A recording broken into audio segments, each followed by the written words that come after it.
Hello, everybody. Welcome back to another Rodney Anderson Live. It's a good day today. A little warmer than it has been.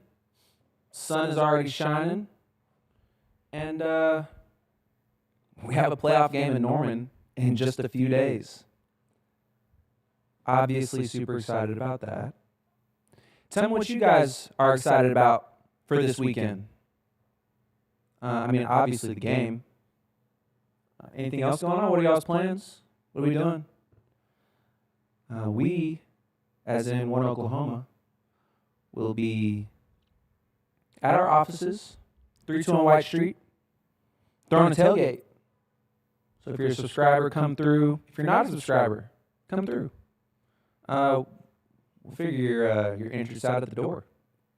It'll be a great time.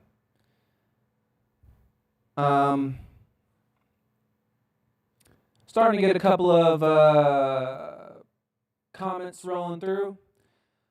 What I love to do on this show is deal with questions, comments, concerns. Oh, says I'm echoing. Don't worry, people. BG is on it.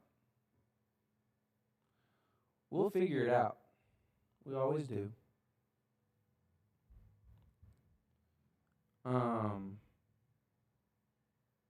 In the meantime, though. Happy holidays, D Woods. To you and yours as well. What was I just talking about? Yeah, this weekend. No. Yeah, this weekend's gonna be obviously a ton of fun. But what I was saying was what I like to do on this show is deal with questions, comments, concerns about what's going on in the OU sports world. Obviously, it's going to be very football heavy today, and usually, given my football history here with this program. But yeah, questions, comments, concerns. I'll run through them as I always do. We'll get into some good conversation. Some lighthearted topics always. I'm a laid back dude. Let's keep it lighthearted. But I also like to get into some hot topics. I think our big question for today that I will pose to the group, who will be our most impact player this Friday? I know who I think it's going to be. I want to hear what y'all think. And then I'll give you my answer. Posing that question, we'll get into it a little bit later. Who will be the most impact player this Friday? Marissa, the address of the office for the tailgate, it's on Campus Corner. The address is 321 White Street. Subscribers,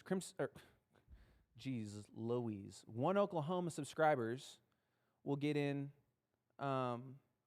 obviously for free.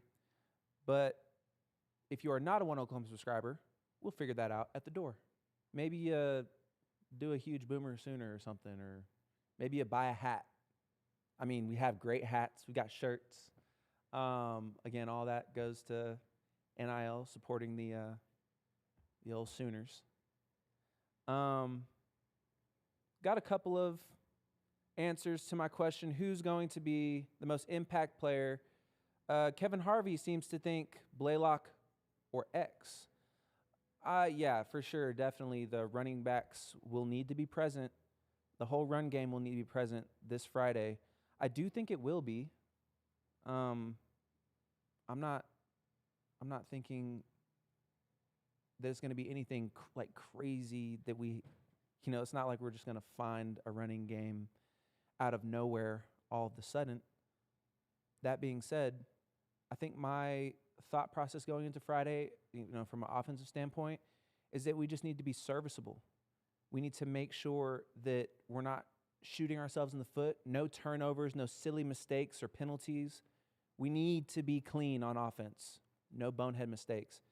And then when we get into the red zone, we've got to come away with a couple of scores. We've got to. Hands down, point blank, period, end of story. If we're in the red zone, we've got to figure out how to come away with points. All that being said, I don't want to change our style of offense It's way too late for that. Way too late. Let's lean into the things that we do well and be serviceable so that our defense can ball, because that's the side of the ball that's going to win us games. It's the side of the ball that I'm going to put all my faith in. I also do think, just this is how I see it. I think Isaiah Satania and the special teams unit are going to have to pick it up. Or not pick it up. Create explosive plays. Momentum. I think that it can obviously only help. So I don't know.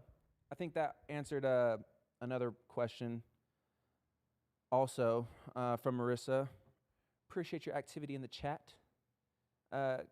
Kevin Harvey, I agree with you. Blaylocker X, definitely impact players for sure. AU, Owen or Taylor. Yeah. Owen Heineke, man. What a dog. What a dog. I mean, just his season, nobody was talking about him before the season started. Absolutely not a soul was talking about Owen Heineke. And then all of a sudden, he just starts making plays. And I think it's the way he makes his plays. He's hustling. It's gritty. Didn't he, break his hand or something early in the season? I think I remember he, had some, it may have even been kind of gruesome. My thumb is pointed a different direction. And he taped that thing up and went right back out there and made more tackles. Just a dog. I think it means something to him. It means something to everybody on the team, I'm sure. But, man, I can tell with Owen Heineke. I feel it. Big Owen Heineke fan. If you're new to the chat, new to the live, our big question that we're posing today, who is going to be the most impact player of the game this Friday for OU? Let me know. And then in the meantime, we'll get into some different conversations, hot takes, topic, whatever. Thoughts, comments, concerns. Throw them at me. See where we go. Let's see who else we got. Mike T. This is where Arbuckle needs to make his money. Agreed. Now, but here's my caveat to that. For sure, we're looking for him to scheme up these playoff opponents so that we can just, like I said, be that serviceable offense that our defense needs us to be. Got to put some points up. I don't want an offensive coordinator, however, to get too into his bag. And what I mean by that, offensive coordinators, they're weird types of people. It's a special breed of human to be an offensive coordinator. I think sometimes when things are going really well, they kind of get into their head a little bit too much, and they start calling things like, whoa, why do we call that? What we had was working. Let's just lay on the gas. Let's do what's working. Might be a little biased. We had a coach like that when I was playing in the Rose Bowl, which is where we have the opportunity to be next week. I think my last time in the Rose Bowl, that's exactly what happened to us. We were doing things on offense that worked, and then we just overthought it way too much.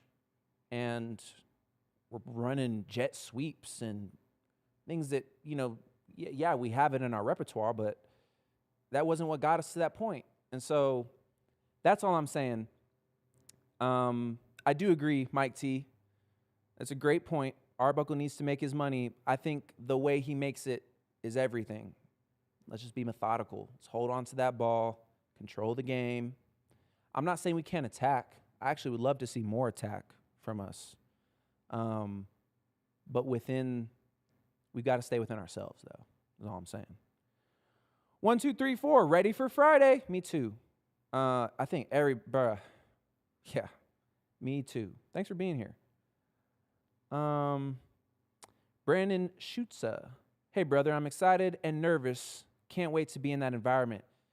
Dude, I think everybody shares the sentiment. The nerves are good nerves. If you're not nervous, if you don't got butterflies flying around, you're You're not. Are you even a human? You might be AI. You might be a robot. Yeah, because it's going to be a rocking environment. I believe that this will be one of the most electric environments at OU, hands down.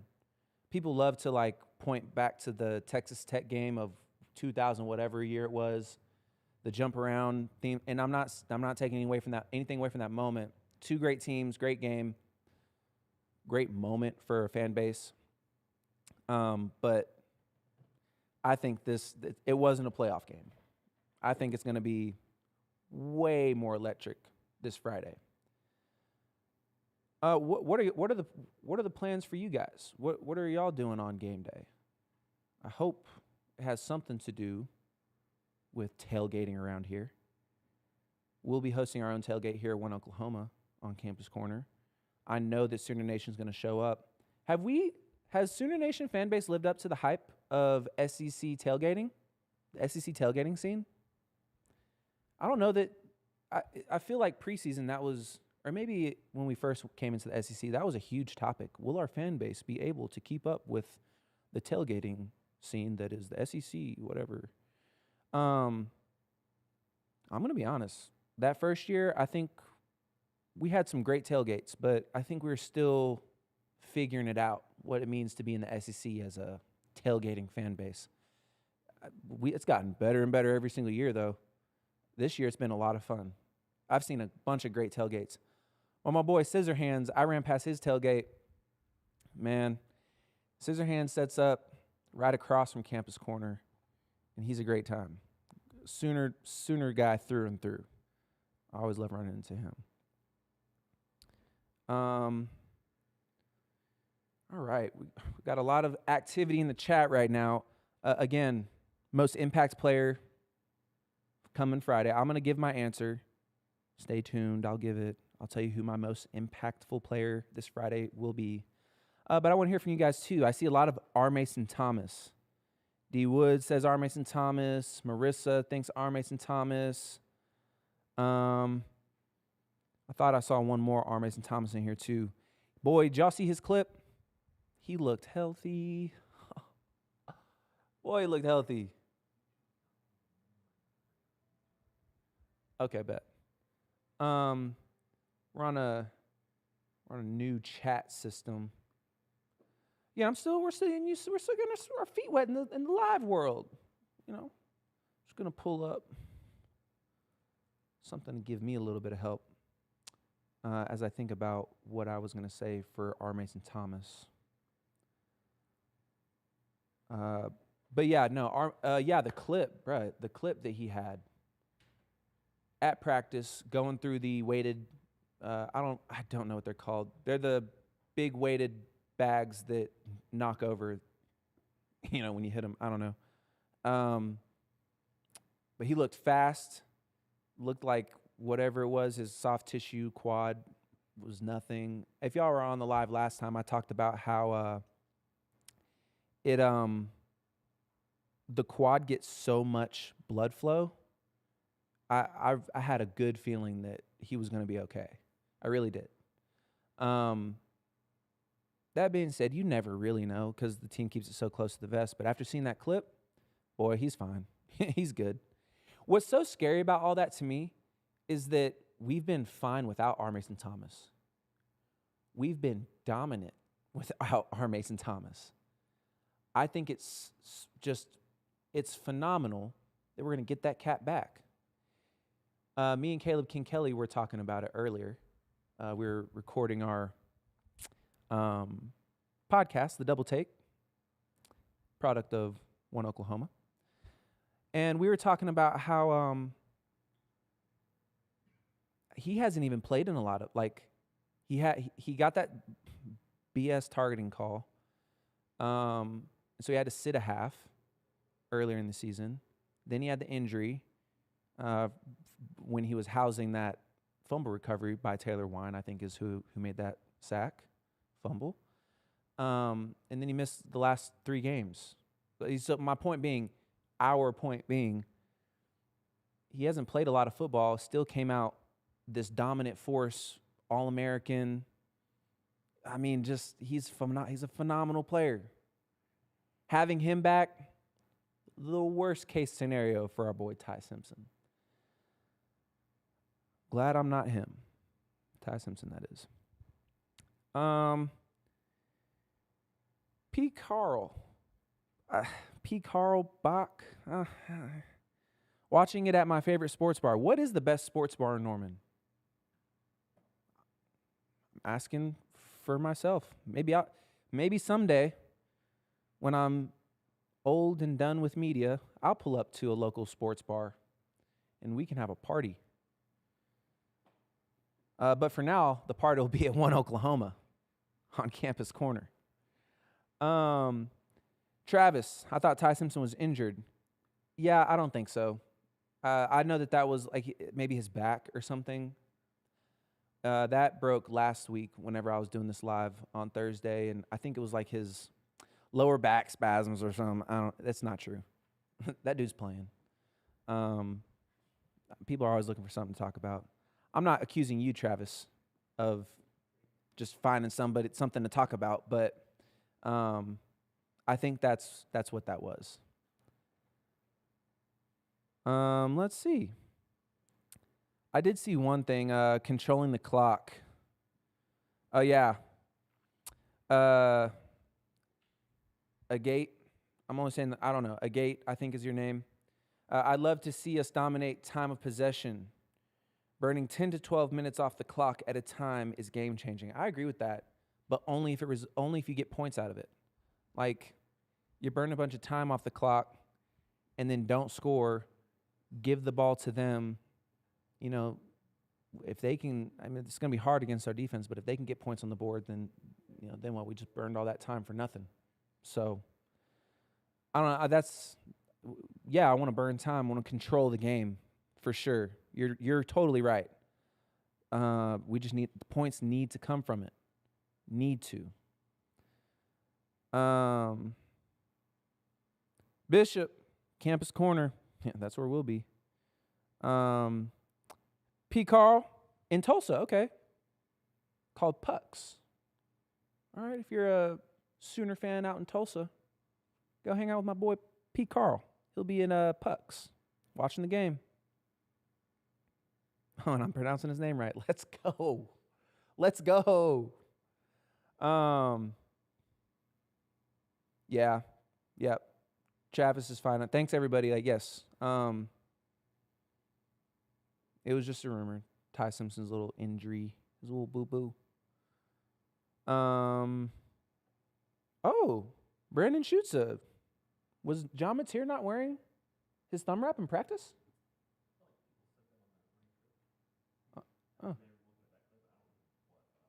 Huh. That's only good news. I think it was just such a blessing that we didn't have to play in a conference championship game. Honestly, we definitely needed the rest. The guys weren't all the way off.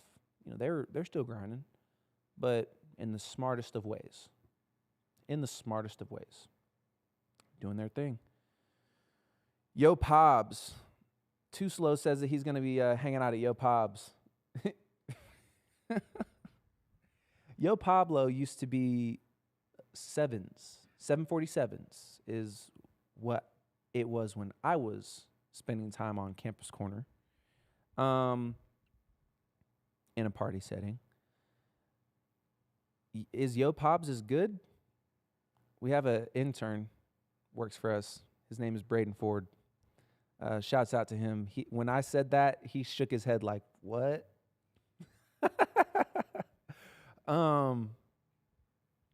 I wouldn't know. I don't know. Different strokes for different folks. If that's your bag, cool. I think you can make any place a fun place when Sooner football is on the TV. Drake, what up? What up, man? It's my boy. Drake down in Katy, Texas. It's my cousin. Hope everything's well. Hit me after this. I got your hat. I'll make sure I get it to you. Who will be our most impact player of the game, Friday nights. If you're new, that is our prompt, our big question for the day. I'll let you know who I think it is, but not right now. I haven't seen this answer yet, or I haven't seen the person I'm going to say suggested yet. Okay, the official OU club of Tulsa meets at Pucks for every game. Awesome. I got family in Tulsa. You know, my dad was actually born and raised in Tulsa. So I've got family in Tulsa. Maybe I should pull up sometime at old Pucks. And we have a great time. Watch some Sooner sports. Mateer. So I guess, I don't know if this is true or not. I didn't see it from with my own eyes. But I guess he wasn't wearing his thumb brace, thumb thing, whatever it is, for during practice yesterday, that little clip that came out. It's fun. It's good to see the guy still having fun. You know, he kind of tripped over that bag and his teammates laughing at him. I love to hear laughter, even in serious like sport situations, just because I think you're the most successful and you have the most fun, yet you win the most when you're having fun. Anyways, yeah, Mateer's going to need to bring it. I saw a comment on here. We need Michigan Mateer. I mean, I don't know. Like, I wonder, do y'all? I do think that his thumb and his surgery had a lot to do with the up and down of, you know, his play here at OU. I don't think I struggle with saying we need to go back to that, or we need that person back, because I'm such a next page type of a guy. Like, turn the page, what's next? But I get what we're saying. Really, for John Mateer, it just needs. I just want to see clean game, no turnovers. I want to see him read through his progression. We talked a little bit about last time. We can briefly touch on it again. I think a lot of John Mateer's problem, you know, with accuracy at least, is getting his feet set. I'm a running back, so take that with a grain of salt. But I've seen him throw a lot of like off balance, like throws, passes, and I don't know. I don't know. I think that would help. I think that would help a lot. I think he's got some mental stuff going on with the thumb. It sounds like maybe he's getting over it, and I think he's been getting better and better each game. And that's kind of the same. The whole theme for the offense and its individuals that participate on that offense is that we've been getting better and better every single game. It's not these huge leaps and bounds like maybe we're used to seeing in past OU offenses, but we're becoming more and more serviceable. We're becoming more and more of a complementary unit to the defensive side of the ball. Like, we are a defensive team, period. But just because we're a defensive team doesn't mean that our offense can just like whoop-de-doo, whatever. Defense will win it for us. We need help. Let's see.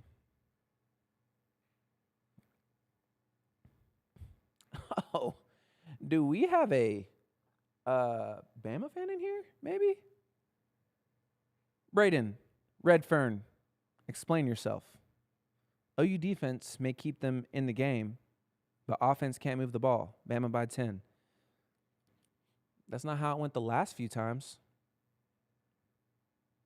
It wasn't pretty, but it's not how it went the last few times. I'm just saying. OU can move the ball, and I think we have been moving the ball. Points haven't been coming out of it. That's where our dark horse, did I use that term right? Tate Sandell? It's our dark horse, Tate Sandell. Really, all we need to get points on the board is get in that 50-yard range. That'll give us 3 at least. But I am aware that field goals can't win us games. We can't rely on that. And so that's why I say I think our offense has shown that we can get into the red zone. We just need to come away with 6 points. We need to come away with real money.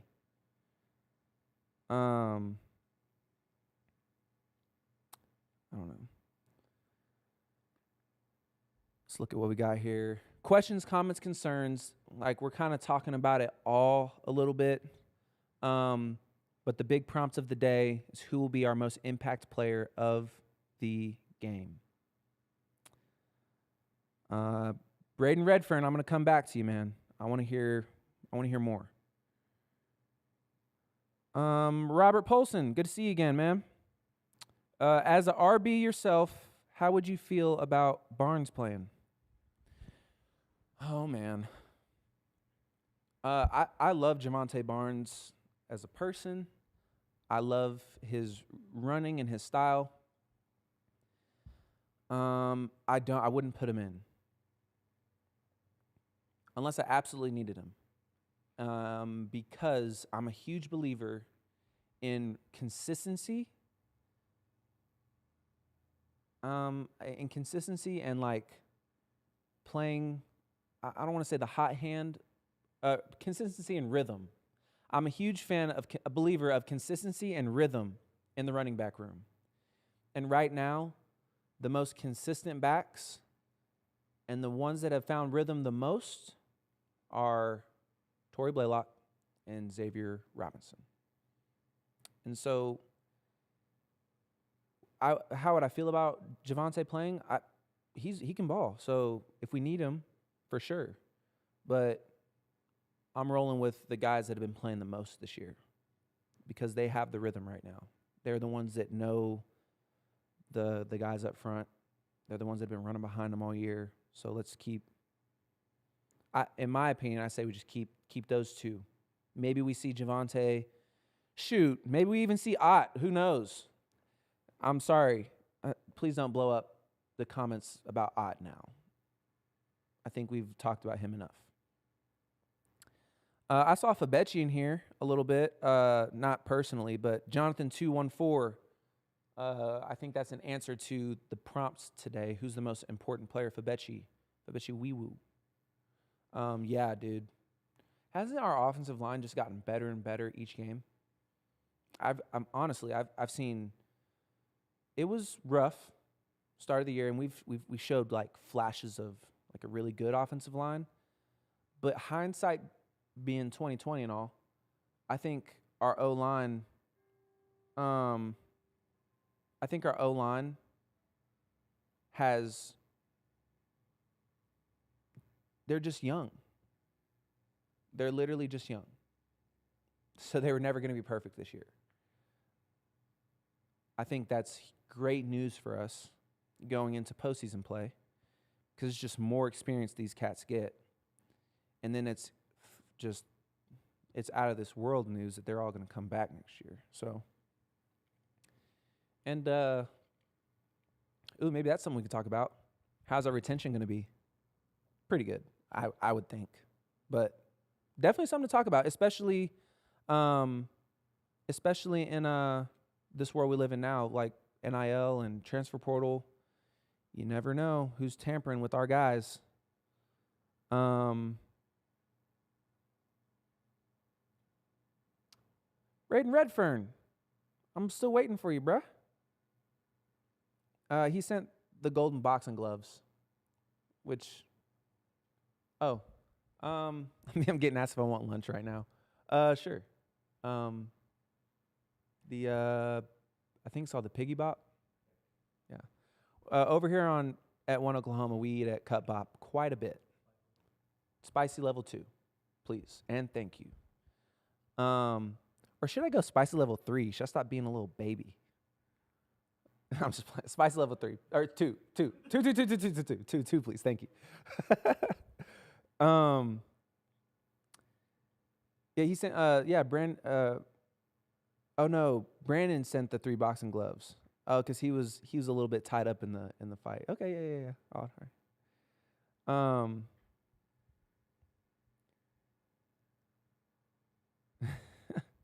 Did I say consistency? DeMarco don't understand that meaning, bud.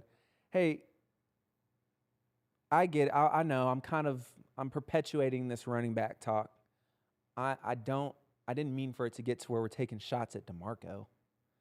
I'm sure you're not really taking like a ill-intentioned shot at DeMarco. I know. But I I just don't think it's as easy to be a coach these days.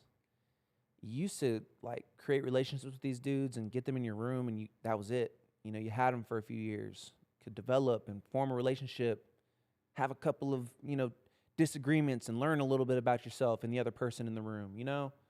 Um, it's hard to be a coach this year, and I ain't been in that meeting room once, so uh, we can we can point the finger at whoever we want to, I guess, but I don't think it's that easy. Jack Daniels 91. I appreciate it. I got the hoodie from the JOB. I think you can probably buy it at one of our fan shops or something. But I got it for just being an employee here. Amanda. NIL didn't ruin college football. The transfer portal rules, in my humble opinion, is what ruined college football. But I'd love to hear why you think NIL ruined college football. I'm not saying that you're wrong. I just want to hear.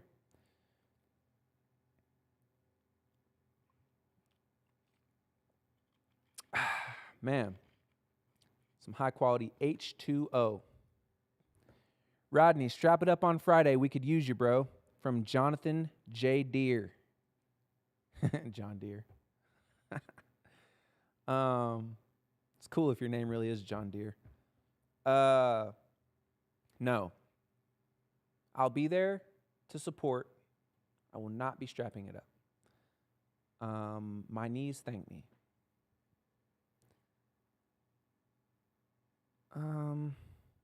Because players are going to follow the money. Those players. There's a lot of them that chase the bag, and boy, their whole career can be summed up. It's just a game of leapfrog. They just go team to team, collect the check, and that's fine. They never get to play again, though. It hurts their chances of playing at the next level. I don't think NIL ruined college sports. I think the NCAA ruined college sports by how they released NIL and then just decided to willy-nilly do whatever they wanted with the transfer portal. The real issue is the transfer portal, if you're asking me. I think if you if you take the transfer portal back to what it was, where you can only transfer if you're a grad transfer, or if you do transfer, you have to sit a year. I think everybody can agree that these players deserve a cut of the pie. And we can get into that again. I explained probably once alive how the different buckets of money work. So we'll get to that. But I think we can all agree that the players from from all sports, both male and female, deserve a cut of the pie. There's too much money, millions and millions and millions and millions and millions of dollars flowing through college sports, billions. These TV contracts, are you crazy? They deserve a cut of the pie, for sure. But if you take the transfer portal back to what it was, now all of a sudden, when a team tampers with one of our players or whatever, it says, hey, you can come get $1 million over here if you leave OU. That player has to think, man, do I really want to go sit a year, even if it is $1 million? And would the university that is tampering even offer $1 million to a person that is going to sit on the sideline for 1 calendar year? I would hope most colleges are at least somewhat smart with money. You don't have to have a finance degree to know that money sitting on the sidelines is not a good thing. So that's why I think most of the problem is the transfer portal. Now, I think, does that change the feel of college sports? I think if you're going to say that NIL, if money did anything negative to college sports, it kind of changed the feel. And if that's your point, I totally see that. I get asked all the time, do I wish I had NIL when I was playing? It's not an easy question to answer because I'm going to tell you right now, as a family man, I love that money. Love that money. I love that money. But, as Rodney Anderson, the athlete, the former athlete, it would have been so hard to give up those memories and because it wasn't the parking lot wasn't filled with Corvettes and G-Wagons and lifted trucks and, we was driving like some old beat up Expedition or something, mom's old Tahoe or something. We're all piling into that thing, all pulling up to Logie's trying to get a free beer, trying to find some, what's low cost that we can all go do. Let's go hang out at the pool. Those times were so, so fun. And I can't help but think that it made us closer and helped us on the field too. So would I have, I don't know. I don't think I would have traded. That's just my 2 cents. Man. Brandon Schutz, I appreciate your activity in the chat. I appreciate everybody's activity in the chat, but boy, we got some OGs for sure. I want to pose a question for those that may have just showed up. Who will be our most impactful player this Friday? We'll talk about it. I'll give you who I think it will be. And in the meantime, we'll talk about just the state of OU football, the state of college sports, the state of college football, anything. I'm down for anything. I did mention when I was talking to Amanda. I appreciate the conversation, Amanda. That was a good one. That was a good topic. I mentioned that I would describe the difference, like where the different buckets of money that NIL is sitting in. You have your rev share number, and you have your free market value number, true market value number. Your rev share number is what you get. That's what you get paid to come here and play. And there are still deliverables on that contract, and there are still things you have to do to receive the money. Those things on your rev share contract are you got to show up at team media day. You can't miss practice. You got to show up to the meetings. You got to make sure you're following team policy. Those are the things you have to do to make sure that you continue to get your rev share number, what you signed to come here. And that money is capped. The rev share money is capped, which means the school can't provide any more. So whatever the football team got at the beginning of this year to build out their roster is what they have. Oh, I thought you were looking at me. The true market value number has nothing to do with your rev share.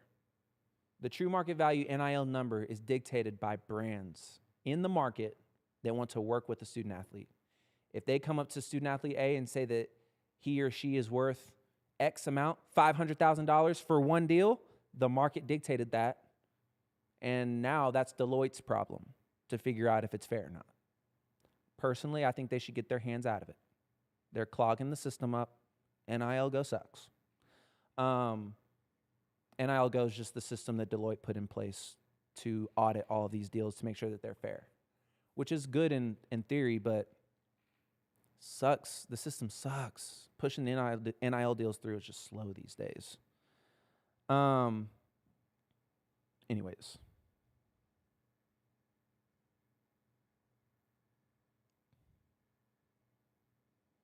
Ooh, that's interesting. Emmett Crow. He said, yeah, my wife's cousin that played at Gonzaga laid it all out, $1 million deal with Dollar Shave. Oh, $1 million deal with the Dollar Shave Club, I think is what he's saying. Correct me if I'm wrong, Emmett. He only got $20K after all expenses. Whew. Hold up, Emmett. Are you telling me that the Dollar Shave Club gave your wife's cousin $1 million in an NIL deal, which is fair. It's fair. I'm not arguing that. True market value. Great example. Dollar Shave Club said, hey, Emmett Crow, your wife's cousin is worth $1 million to us in a Dollar Shave Club ad or whatever. So they dictated that's the market price. Bro, he said that is the case. And he only left with $20K?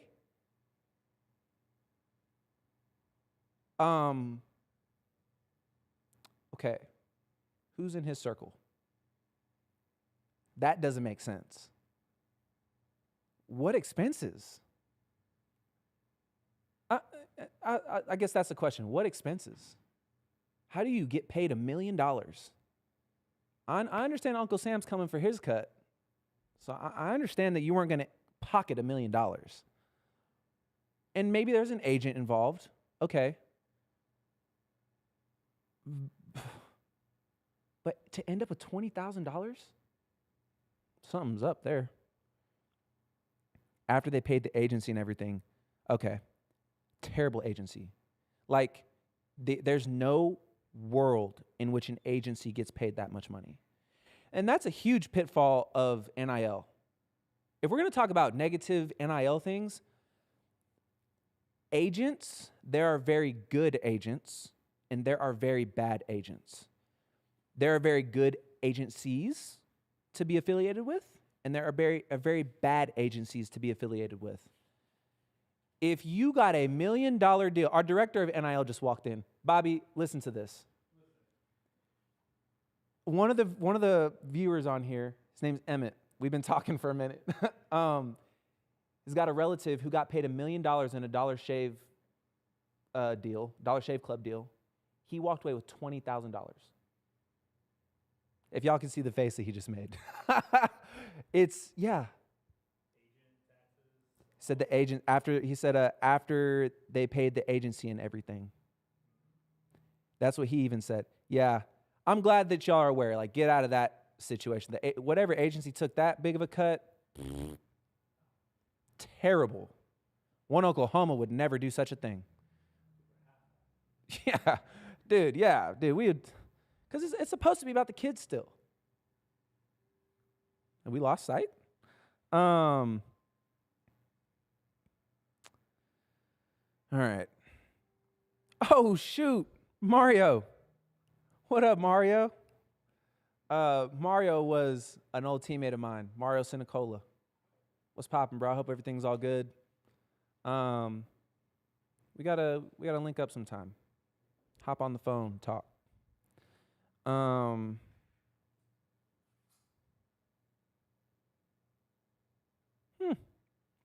Mark A. Vigil, another OG in the chat.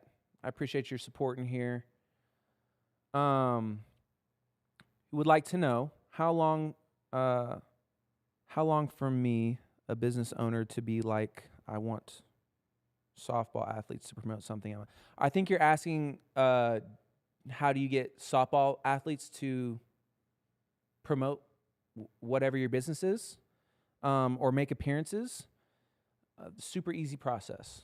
Sooner Sports Properties or One Oklahoma can help you with such a request.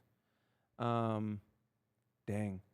How about, I should have an email ready to go, but I don't. So, for the time being, if you would like to work with any one of our athletes in a business setting, like have them do appearances for your business, they can even make cameos for it. Like, we do it all. Photo shoots, video shoots, commercials. We do everything. We've got our hands into everything to support these athletes. Just DM us. I'll be more prepared next time, I promise. I'll have an email to reach out to. If you just DM us, we'll get you pointed to the right direction. There's a few different, like there's a good way based off of what your business need is to do an NIL deal.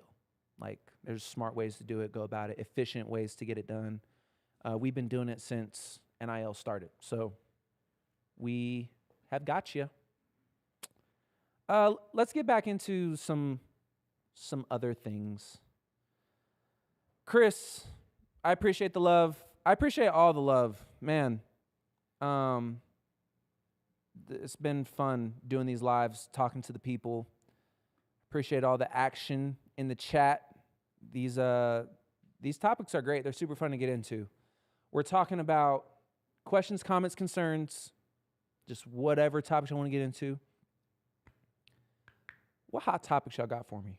What's been popping off in the news here lately? We'll see if we can get into one of those. But the big prompt for the day is who will be the most impact player this Friday? Who will be the most impact player this Friday?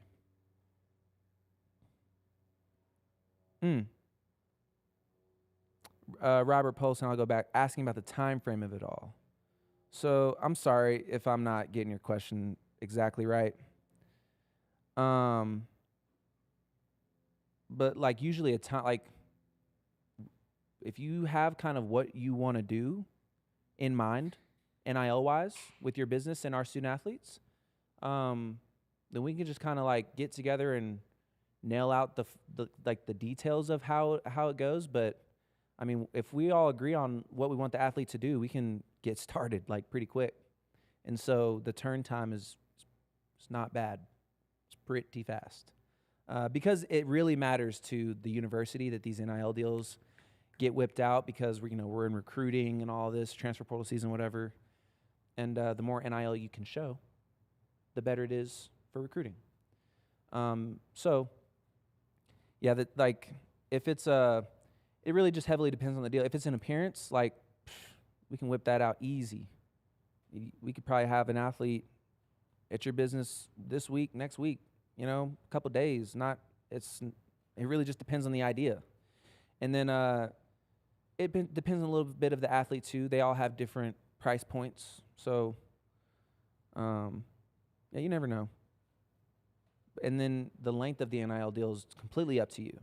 Like, do you want them doing a social media campaign over a span of a couple months? Some do ambassadorships for a span of a year. Sometimes just a one-off, like come to my business one time and thank you.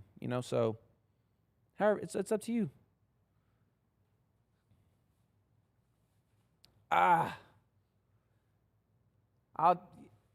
getting to, I feel like I should have just started at the beginning of an NIL deal and just worked all the way through and all the detail. I get what you're saying.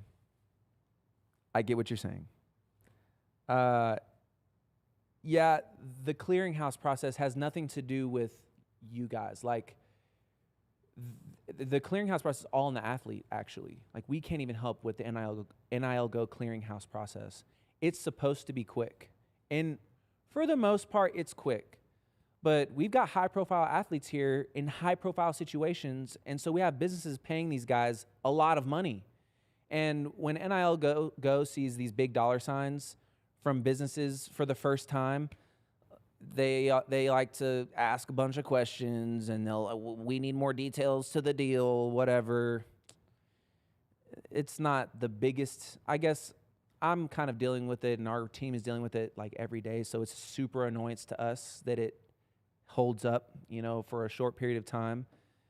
Because before NIL Go, we were still compliant and doing it the right way, just without that added step. And so it's a huge annoyance for us, but it wouldn't be a huge deal for you guys at all, or for any business. Chad is going Kip Lewis, most impactful player this Friday. That's a great answer. It's a great answer. He is the heartbeat of the defense. It's hard to play with that much energy all game. So hard, especially in a reactionary position where you're having to read, react, then go make the play. Yeah, Kip is just a dog, man, a dog. Yeah, Kip 6. We could use another Kip 6 this weekend. Let me tell you something. Appreciate all the love in the chat, the tiny Christmas trees, the hearts, Jim Bob, Brandon Schutza. Appreciate you guys. Um, sorry, Robert, that it took me so long to get there. I just wasn't understanding the question for whatever. It's totally my fault. I glanced down and I kind of skim because I'm trying to keep the flow, you know? Whatever.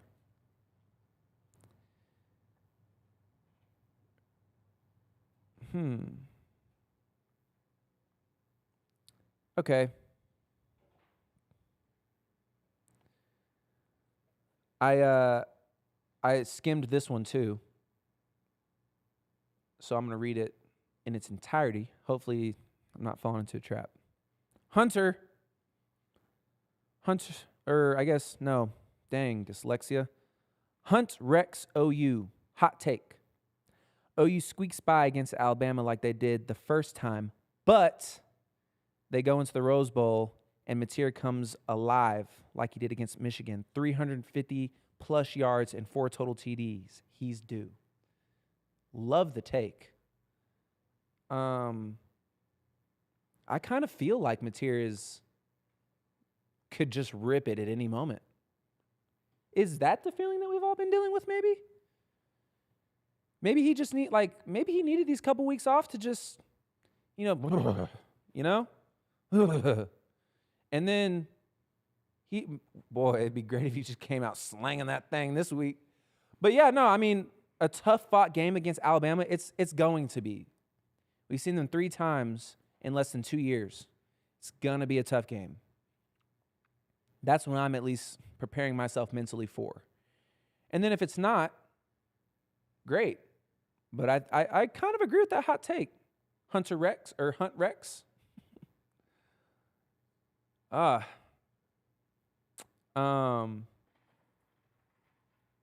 man. Gage, what did I say? I didn't think I said anything crazy. Hey,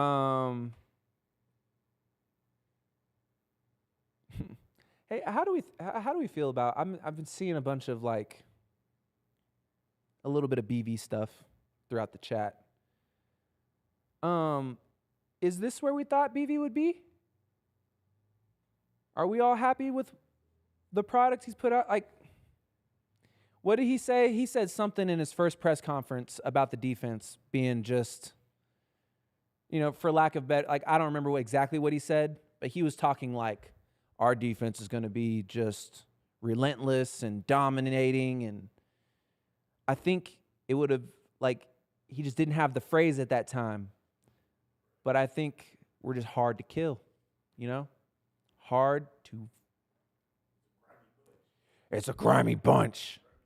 Trey. Trey lands in the back. It's a grimy bunch. My BV impression sounds more like a Bill Bedenbaugh impression. My Bedenbaugh impression is way better than my BV. The first BV or Bedenbaugh impression had a curse word in it that I was going to do. What are we doing? It was I probably do Fabechi. But back in my day, it was Bobby, Alvy, what the? Yeah. Oh my gosh.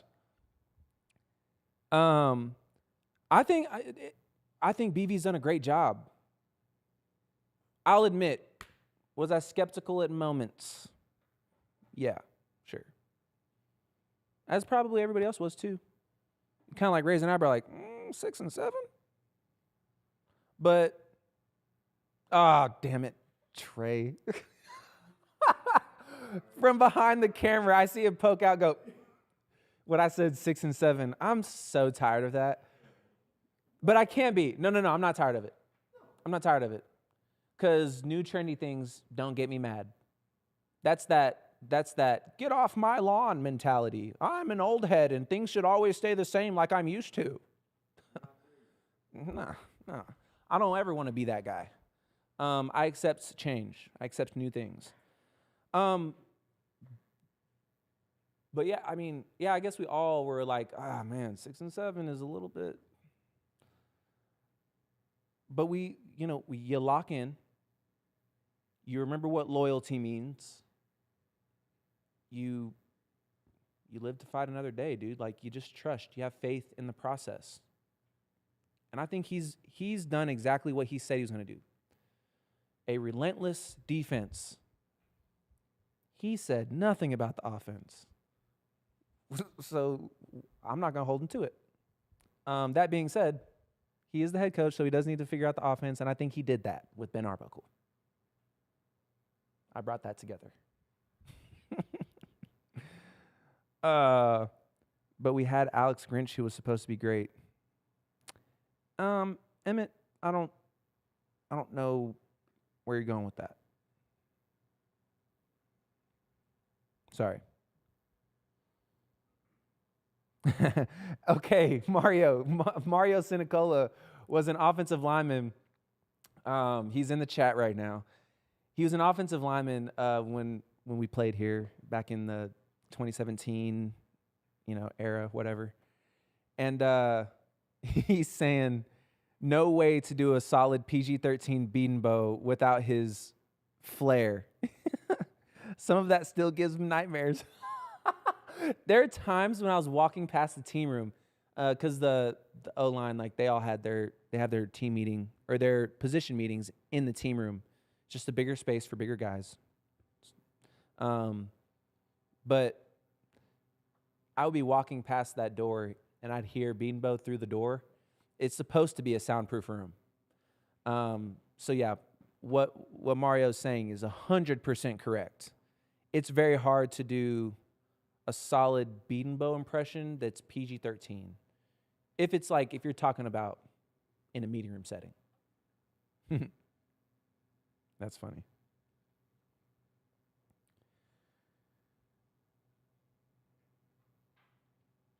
All right. Just a reminder.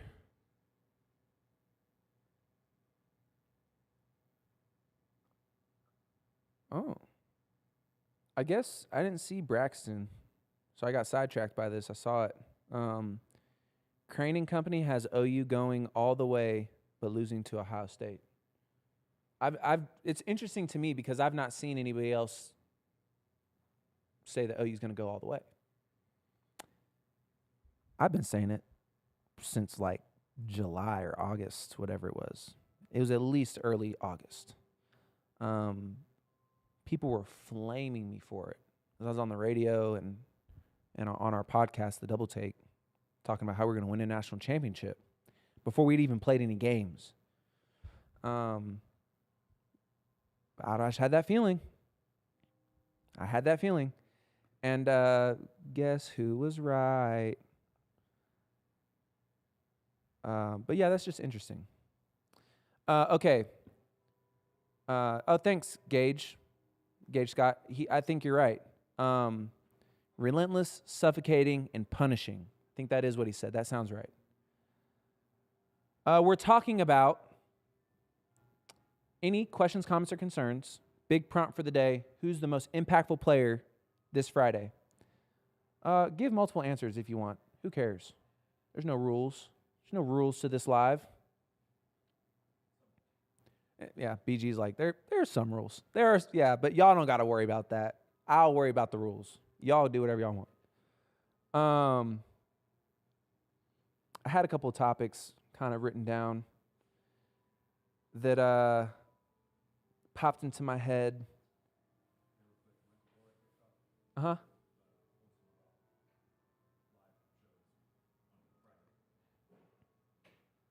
Oh, okay, before I get into that, Michael Laura?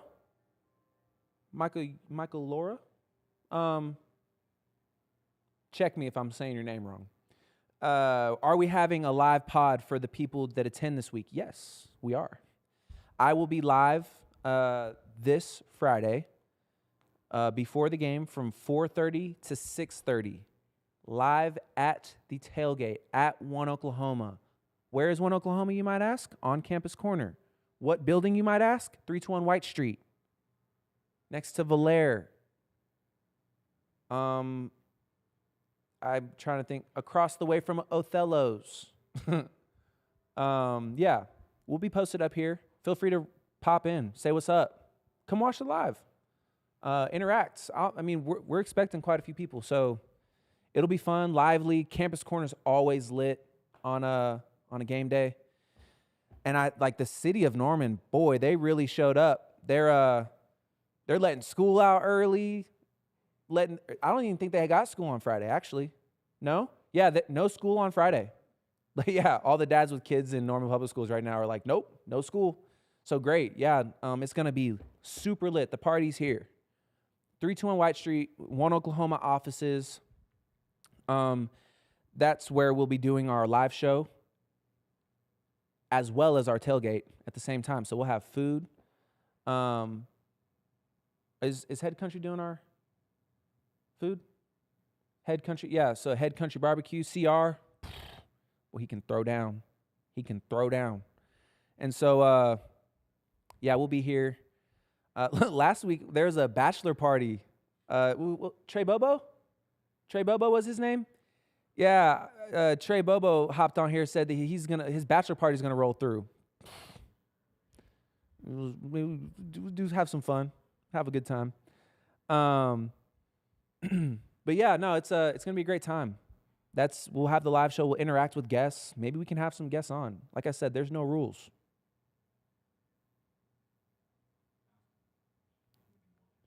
Do y'all want to be on?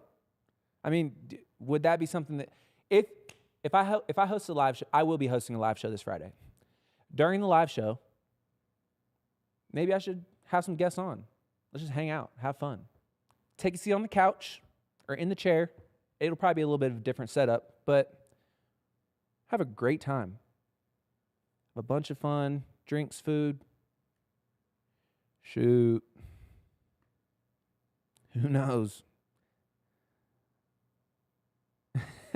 Why is that dude getting married during football season? The bachelor parties during football season, not the wedding, hopefully. Yeah. Yeah. I don't know. We'll have to ask Trey Bobo when he shows up. Hey, when's the wedding, dog? Maybe we'll pull up. Do a live stream from the wedding. How crazy. Oh, man. Let's get weird. Let's get weird. We'll pull up to your business and do a live stream. Let's get weird.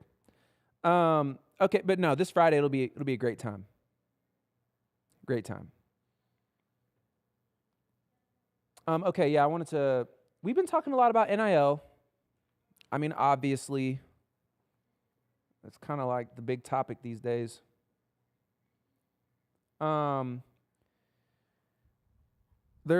I've seen a lot of talk. Should NIL contracts be public? No. My opinion, no. But I do want to hear what y'all have to say about it. I mean, I get the argument. The argument can be made. If we're going to treat them like professionals, let's treat them like professionals. I can pull up anybody else's professional contract league. Maybe.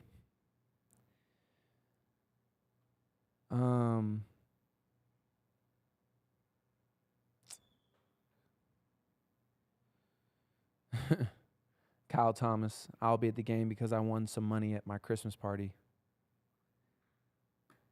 Yeah, pull up.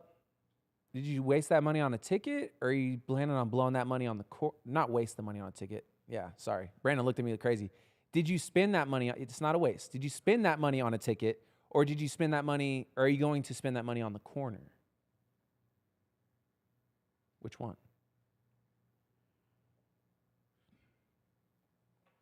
Oh, shoot. Jonathan 214, what class do we have together?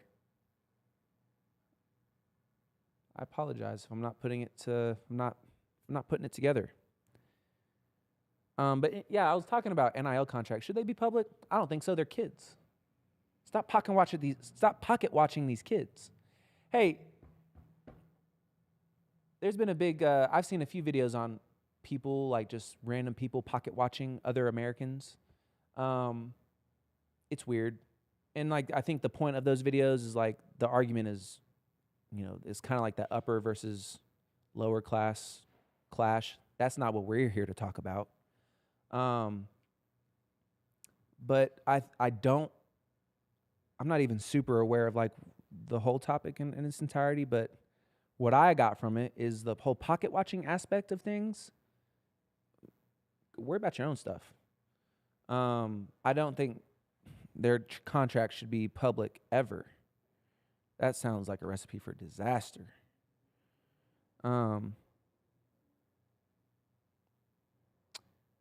Hatch number 3. I tuned in late. Is there a positive update on the injury list? Well, thanks for tuning in. Even if it was a little bit late, we aren't going to hold it against you. I've not heard anything negative about the injury report. R. Mason Thomas practiced yesterday. He looks awesome. The chat let me know that John Mateer was without his thumb brace. So those are 2 positive things that pertain to injuries. And I've heard that everybody else I think these couple of weeks not having to play in a conference championship, thank goodness, really helped as far as the injuries go. Oh my gosh, world music. Jonathan, hated that class. I think that teacher hated me too. Am I making that up, or do you remember that accurately? You can be honest. My feelings won't be hurt. I hated world music. I love music. I hated the class world music. It was so boring. The teacher didn't like me because, world music is as easy as it sounds. And so you didn't have to really pay attention to do well. And I just think I spaced out in that class a lot. I'll be honest, I probably looked like I wasn't very interested in her class, which I'm sure to her made her feel some type of way. So for that, I can understand. I could even apologize if maybe she hops in the chat someday. But boy, I hated it. It was so boring. Oh. I agree with you, Mark. A vigil. Nothing regarding pay should be public. Ever.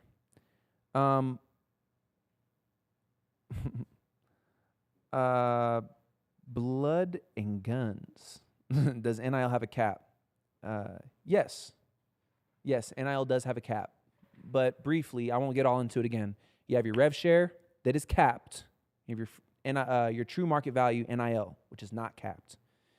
The rev share is capped because it's money coming from the university. Your true market NIL value is not capped because it's what the market dictates you are worth. X company comes up to Y athlete and says, you are worth this much in our eyes. We are going to pay you to do this list of deliverables for us. So, quick answer.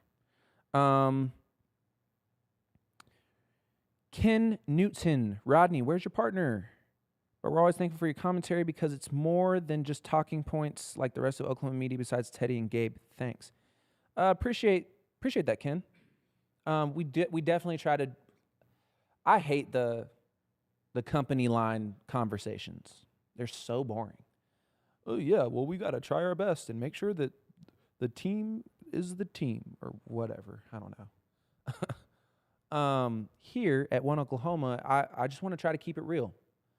There are good ways to talk about unfortunate things.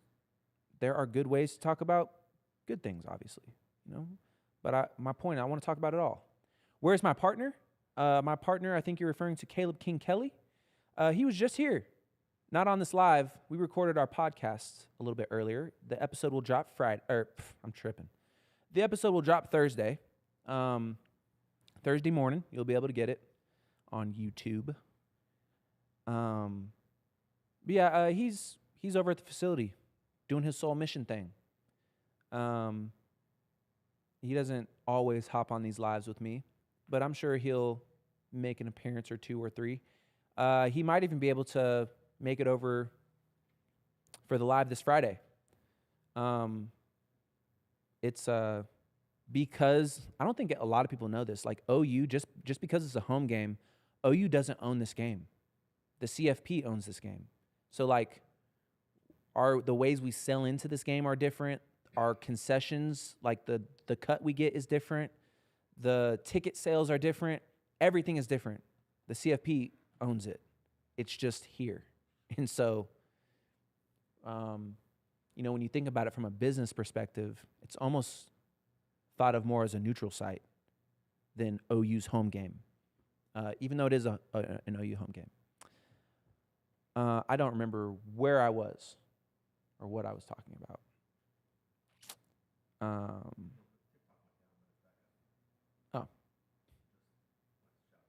Yeah, TikTok. Sorry if we went down for a sec. Technical difficulties and all that. My boy BG behind the cam is a wizard with the tech stuff. So all I do is walk in here and hop on the mic and start talking to you guys. He's the real mastermind behind all of this. If you're new, we have a prompt, and I think I'm getting close to telling y'all who I think the most impactful player of the game this Friday will be. But I'll pose a question one more time. Who will be our most impactful player of the game this Friday? We've had R. Mason Thomas. We've had Torrey Blaylock. We've had X Robinson. We've had Kip Lewis. Owen Heineke. Who else? Who do y'all think? Who else? Those are all great answers. I don't think there's a wrong answer. There's probably a wrong answer, but Fabechi was an answer too. Travis, I agree with you. Kanik can be a game changer against Alabama. I kind of feel like we've not used Kanik enough. Somebody suggested that we hand the ball off to him. I kind of like that. Ooh. Okay, hear me out. It's 4th and short. We need it. We're on the goal line. We need it. We line up. We bring X into the game. Jaron's already in. We bring X into the game. Everybody and their mother is going to be like, oh, Xavier Robinson's getting the ball. Then we do a little trap play to Jaren Kanik. Right up the gut. I think he could get it. And it's not too crazy of a play. Like it's a trap play. Everybody runs that. It's not too crazy of a play that we're like getting outside of our identity, you know? I think that fits. What do y'all think? Let me know. Let's keep it going. Blood and guns, Tate Sandell, man. An underrated weapon if I've ever seen one. To be able to score from 50 plus is a huge flex. Not just for Tate, but just for the team. Rob Polson, he's bringing up the package that we have with David Stone and G-Baby. Here's why I don't like those packages. David Stone and G-Baby are phenomenal, elite players on the defensive side of the ball. Blocking isn't just as easy as run straight and hit person. Like and I get they're big bodies just to get in there and like move piles out the way, and we're looking for a couple yards in a cloud of dust. As a running back, personally, I would rather run behind my familiar guys. I know how they're going to react. I know how they're going to block. I know where they're going to go. Sometimes when you put defensive guys on the offensive side of the ball, it gets a little bit, I don't know, they're just defensive players playing offense, and it looks like that. It works. I would almost rather just hand them the ball. I almost think ball security, high and tight, wrap it up, is easier to teach than which man on any given defensive play to go to and how to block that man. Because he's not just going to stand there. So that's an interesting topic. I almost would like to, if we're going to bring a defensive guy over for the big body package, I would almost rather just hand him the ball. Am I crazy for that? Y'all let me know. I don't know.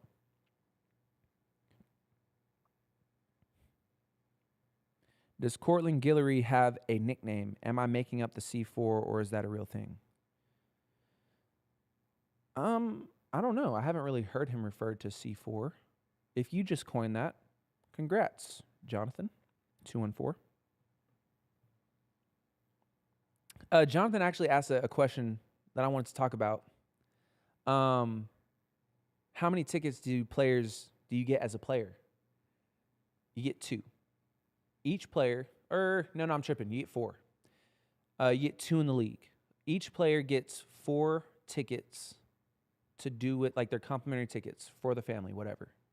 And then you also have the ability, like, say you're playing a home game and one of your teammates is from New York or whatever. Hey, my parents aren't making it to the game. Do you want my tickets? So you can transfer tickets between players. You transfer your complimentary tickets.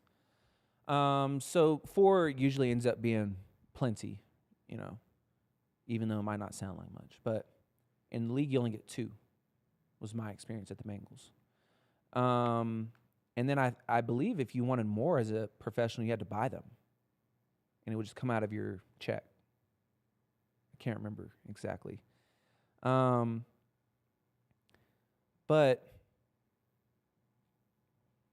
I also just found out that former players have to buy their tickets now. Like, they can get them for a better price, I think. But I think that's kind of messed up. And I really am, truly. Do y'all think that that's messed up? That a former player would have to pay for tickets to the school he played at? Truly, I don't think I know the answer. I think I could go either way. Obviously, as a player, I feel like I should get free tickets. I mean, isn't that part of building the culture, having old guys come back? How else are we going to get close with the program, or how else are we going to get involved, Because former players can get involved in very unique ways. You don't think OU has Baker calling our recruits? Former players matter around the program, in my opinion. So, I don't know. I think former players should get free tickets. Sean Dog. A very abrupt yes. Ooh, very serious. Yeah.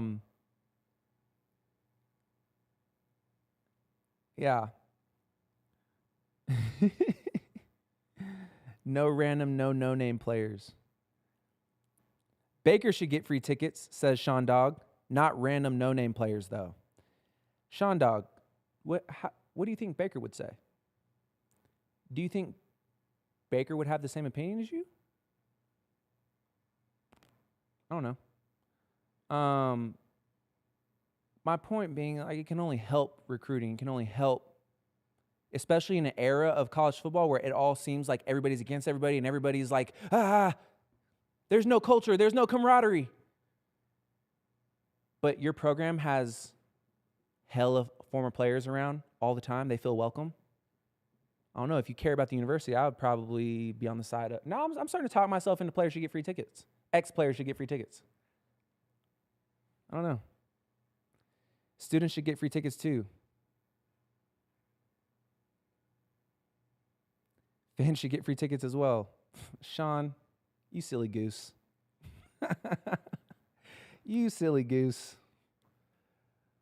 All right. Baker is a dude who could afford the tickets. I mean, yeah, but if it's a drop in the bucket, why not just let him come?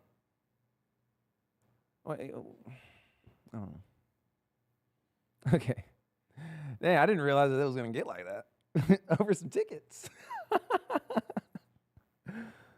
Oh, man. Yeah, my boy Rob says that we should put the old guys in a suite for free. I don't know about that. I don't know about I get it. You're on the other side of the fence in an extreme way, like where we should let them do whatever. I wouldn't let them up there because like I think they're more impactful on the field with the team. And then, maybe there's ways that we can, still like there's ways that they can still be a part of Sooner Nation or something, and also like that's where our donors are, like where they're paying a bunch of money. Like, so then maybe it would make sense to have former players up there. I don't know. No, man. We're going to solve a problem today. We're going to solve a world problem today. We have been on for a long time, though. Okay. My Impact player this Friday. I can't let it go. Sean Dog. Damn it. You think some dude who barely sniffed the field 40 years ago should get free tickets? Yeah. Is that going to make you lose sleep or something? Like, I just think this is a different, like, you're having a different conversation, I think. People who contributed or matter should be the ones to get free stuff, free tickets, free access, whatever. Any player that you talk to that you're thinking about would tell you and anybody else that they didn't get there by themselves.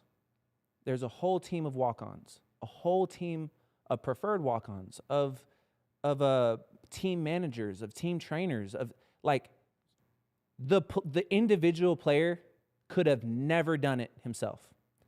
I was never going to be Rodney Anderson, the successful OU running back, without the team that pushed me there. And I wouldn't have been that person without the first 2 years where I didn't play at all. All I did was sit there and learn from these guys and participate in the scout team and participate in every role matters. Every single role matters. So yes, I would give that random walk-on a free ticket to the game to come stand on the sideline to watch a program that he had a hand in creating. It may have been a small piece, but a piece nonetheless. What have you done? So, that's my 2 cents. I'm done, Sean Dog. We're over. Okay, my most impactful player this Friday. Dun, da, da, da. 2 people, mainly Jaren Kanak. I just think he's a sleeper. We haven't used him enough. And I think that I don't even know if we've really reached his potential as an offensive force. And then 2, close second, Tate Sandell. He has literally won us games with that 50-plus yard field goal. And we've not been in any blowouts where we're on top. So, I doubt those blowouts are going to come in the playoffs. So I think we'll need every single point. I think those 3 points will matter, although we do prefer a touchdown. So yeah, my 2 impact players. What do y'all think? Kanak and Tate. Some of y'all said Kanak didn't answer the chat until late. I was kind of surprised. But somebody mentioned Tate earlier. I agree.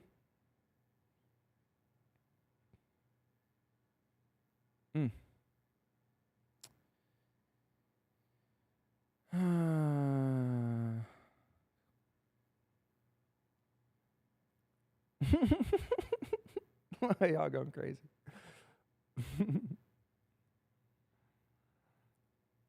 Oh my gosh.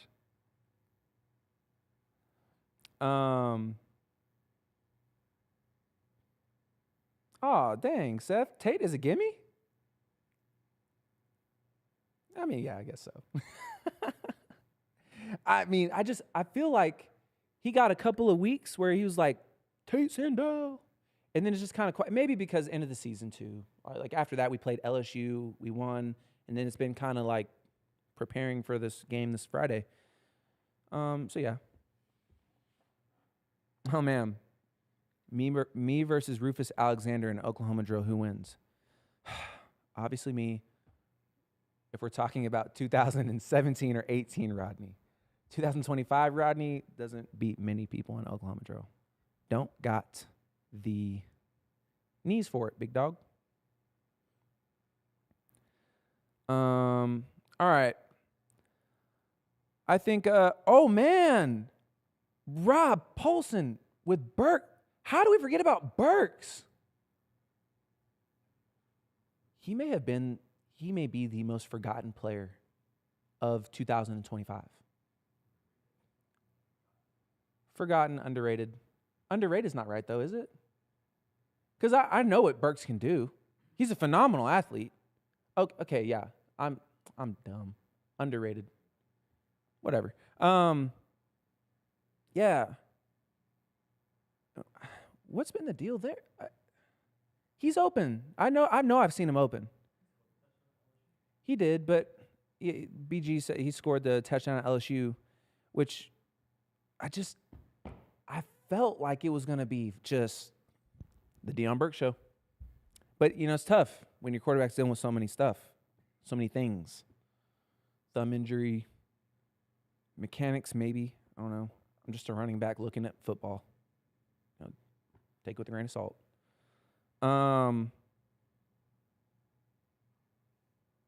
Yeah, Hatch number 3. I agree with you.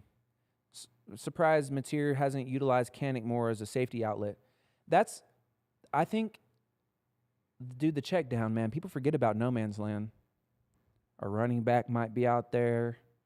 A tight end might just be floating out in no man's land, just empty space. The check down, man. All right. I love the action in the chat. Unfortunately, I think we're going to have to slow this thing to a halt.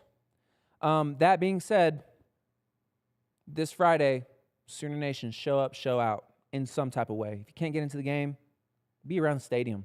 It's going to be fun. 4:30 to 6:30, we'll be right here on campus corner, 321 White Street, right next to Volaire, that big old pizza shop. We'll have a live show from 4:30 to 6:30. Come by, questions, comments, concerns in person so I can see you. Maybe have you on the couch, chop it up a little bit. Drinks, food, we'll have it all. Come hang out. Subscribers, get in free. If you're not a subscriber, we'll figure out your entrance. Maybe you buy a hat or something. I don't know. We want it to be a party, so it will be. Appreciate all of you, and we'll do this again next week. Tuesday at noon. Boomer.